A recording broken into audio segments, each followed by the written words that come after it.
your girl Jay and welcome to my channel. If you are new here, thanks so much for sliding through. Don't forget to show your girl some love before you go. And if you are returning, thanks for coming to kick it with your girl once more. You guys, it is a new year. New year, and we are off with a banger. As you see, my hair is done up. It is dyed, fried, and laid to the side. No, for real. And I'm gonna show you guys exactly how I achieve this look. I'm dropping gems. When I tell you I'm dropping gems, this is stuff that you normally have to pay for. I am dropping the gems. I'm dropping the braid gel to use, the type of hair to use, the combs to use, parting methods. I'm sharing all the details today, so if you are interested, make sure that you stay tuned. I do have a couple disclaimers. The biggest one is that a majority of this video is going to be a voiceover. I didn't realize how difficult it was going to be to record from behind my head. The sound sounded muffled, sounded like I was deep sea diving. So I took the liberty of creating chapters for you guys. So if you look in the description box, if you already know how to braid or whatever the case may be, and you just have certain things that you're looking for, you can look in the description box and find out, you know, where you need to start to help you out.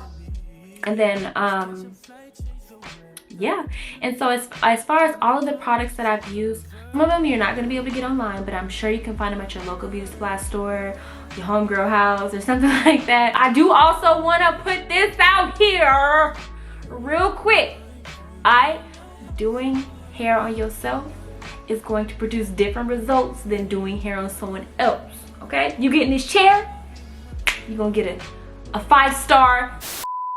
So if you want to practice on someone else to get the kind of groove of how to add in the hair and all that stuff like that, then I definitely recommend. But if you want to get straight to it, I'm gonna teach you how to do it. So yeah, you guys, let's go ahead and get into the video now, and don't forget to subscribe. Alright, so let's go ahead and get into it. As you see, I'm using the Dark and Lovely Fade Resistant Hair Dye to dye these bundles. I'm using 100% human hair, which I highly recommend, but if you're using synthetic, you can also use that. You just want to go ahead and buy it in the color that you intend to use. So as you see, the hair brand that I'm using is the Free Tress Braid in the color 1, and it is 56 inches long. Using pre-stretch hair definitely helps cut down the amount of time that you spend on prep, but I still like to separate my hair just because it just cuts down the time even more.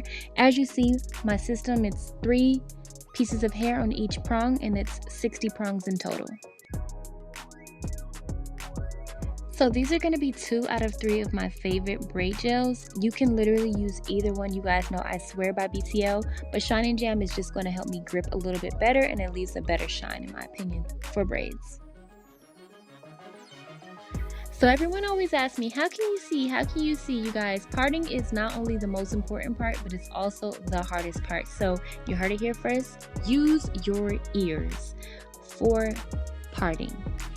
In the first section, I went from the middle of my right ear to the middle of my left ear, and so now I'm just going from the tip of my right ear to the tip of my left ear. I'm telling you, it never ever fails me. This is also good when you're working on other people as well. It's going to help you maintain that symmetrical line.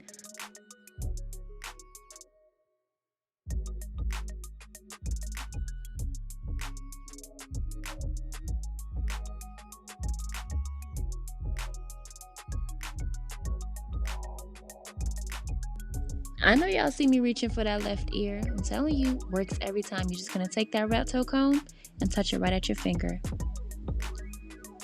And boom. So now you're going to see why it's so important to make sure you have a 360 view. You see, I caught that I have a bit of a hill right there just because I was able to see it from every single view. So I went ahead and fixed that, and you'll see that it's much better now. Now, if you have moving scalp, and if you don't know what that is, I'll be sure to go into it later. You want to make sure that you stretch your part across like I did before every single time, because when that scalp moves, it's going to make your part look like it's crooked even when it's not. Most of us have this little area right here. A telltale sign is this should be a section and that should be a section. So you want to go right under where, if you have like a lineup where they would do that little shape up right here, so you want to go right under it. Oh, And let me not forget to mention that this is the most important section on your whole head, because if you make this too thin, you're going to have big boxes at the top, and if you make it too big, you're going to have super small boxes at the top. So yeah, really take your time with this one, and you're also going to have the most braids in this row as well. Trust me, I know that my scalp is a little dry. I don't have any products on my hair. If you are a hairstylist and you're watching this, then if you know, then you know. Do not have any products on your hair when you're going to get your hair done. None of them. When you want to get it braided, none of them. Because, and I'm going to get into why in just a little bit. It is so important that you don't have any products in your hair. When I tell you, it will literally mess up your hair. A lot of the oils do not agree with the braiding gel, and you will end up looking like you got Dwight in your head. And if you don't know what Dwight is, I'm talking about Dwight around your lip. No, I'm just... It's going to be looking like you got that in your head. So just come with your hair freshly washed, no oils, no anything. You can add that at the end. Just for reference, I had 7 rows in total. With medium knotless braids, I pretty much have 7 rows in each client's head, no matter how big or small their head is.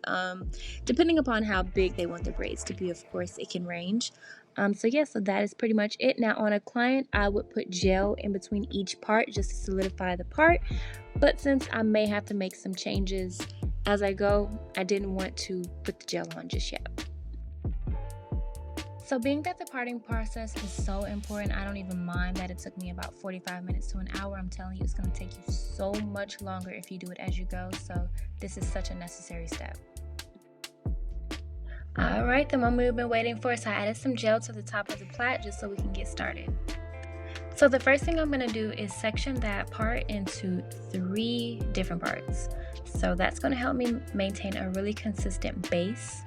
Now when I'm braiding, I like to kind of count to 5. You're going to see I'm going to braid 5 times before I add one single piece of hair.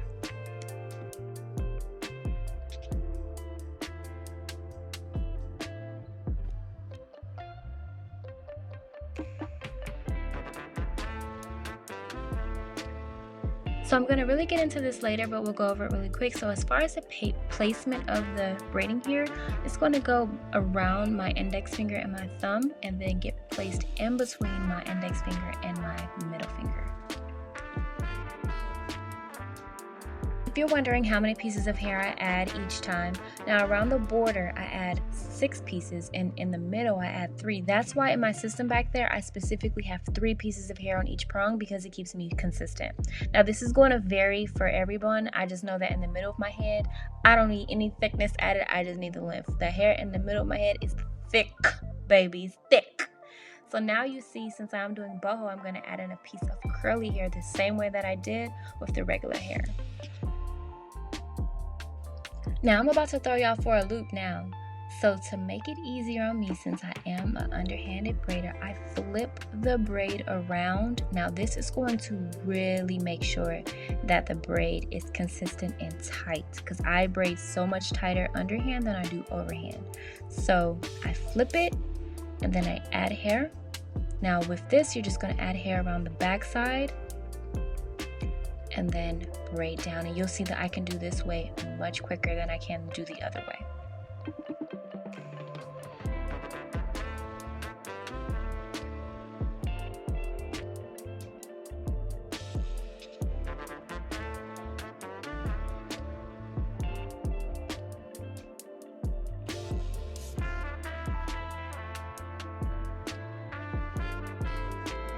The only difference with the curly hair is that with the straight hair, you know, that piece that we set to the side, we just laid it up there to keep it from getting trapped in.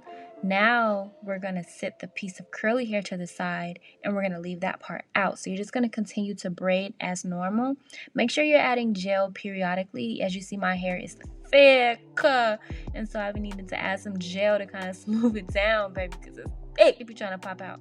So I just hold that piece of curly hair in my mouth, just because it's easier when it's closer to my face to hold it there. And then that is how you're going to achieve that boho look. And you can add as many as you would like. Some I added 2, some I added none, some I added 1. Go crazy.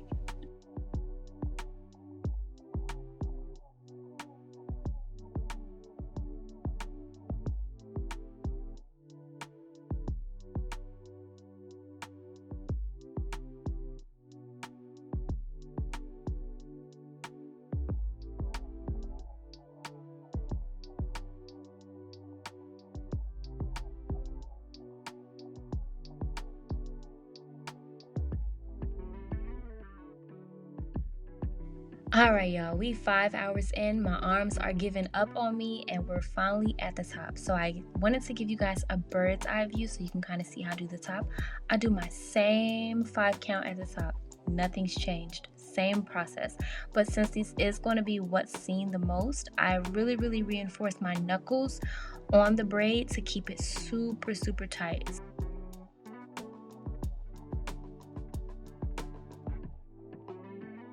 And so here's another close-up on how I add the hair in. It's the same exact method around the index finger and the thumb, and in between the middle finger and the index finger when you're adding it. And I still keep that piece of hair to the side and then really let those knuckles tighten it.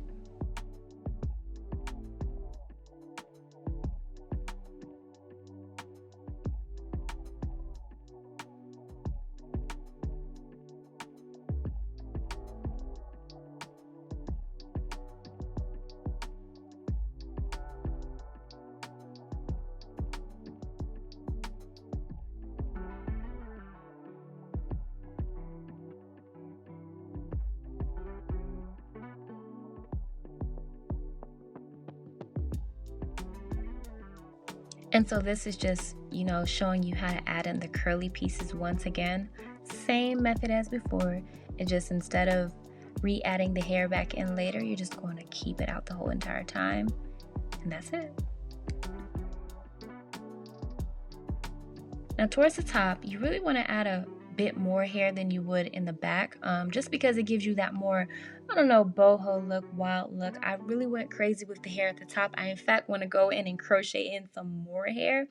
But yes, this is when you're going to really go crazy with the hair, especially in the top, like really crazy in the top. And so I wanted to emphasize this part because as you see, I got a little peekaboo right there.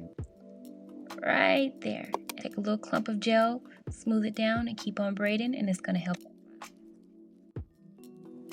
And let this just be a reference for you. This is half of a bundle that I've used so far, but this is how I'm cutting it off of the track. And so since you don't want to braid in blunt cut hair, you just kind of fray it just a little bit. Then you can add it.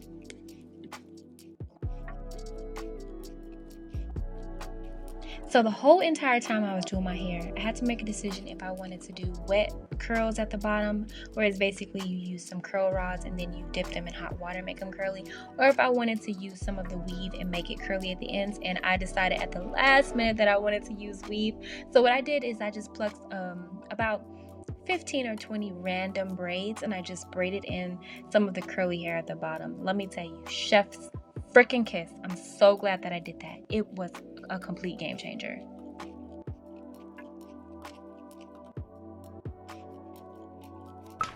Alright you guys, we have achieved our final look. I know I've changed the background. I've been in my room, I've been in the bathroom. Just everything that I could do to try to, you know, achieve the best shot to show you guys the actual result and the actual steps. The only thing that I did do after the fact was I went and added some more of the curly hair to the ends of my hair, and I did show like a little video of that, and I dipped it. Now because I did dye the hair before I put it in my hair, I would just say be mindful, don't use a rinse, because when you do the hot water, and I didn't think about this, when you do the hot water to dip your hair, all that dye is coming out. So the pot was actually black with water after I dipped it. But this is going to be the final results. I hope you guys enjoy. I'm gonna do a 360 for y'all. Wow, that's so flying here.